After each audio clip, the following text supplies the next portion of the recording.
రైతులను పీడించి స్కాములు చేసి కింద నుంచి పైదాకా అందరూ పంచుకున్నారు.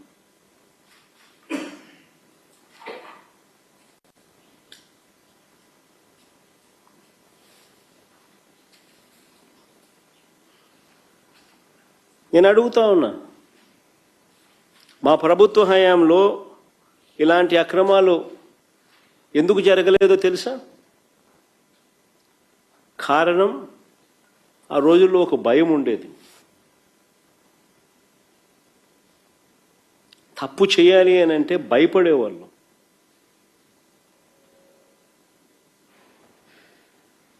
ఈరోజు దగ్గరుండి చంద్రబాబు నాయుడు గారి దగ్గరుండి స్కామ్లో భాగస్వామి అయి దీన్ని ప్రోత్సహిస్తూ ఉన్నాడు.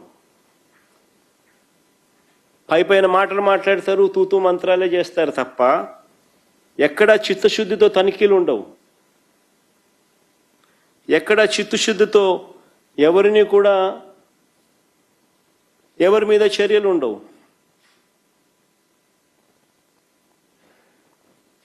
మా ప్రభుత్వ హయాంలో కలెక్టర్లతో ఎస్పీలతో జరిగే నెల జరిగేది వీడియో కాల్. ఎస్పీలకు కలెక్టర్లకు మ్యాండేట్ ఇచ్చేవాళ్ళం. బ్లాక్ మార్కెటింగ్ అనేది కనిపిస్తే మీ ఉద్యోగాలు పోతాయని.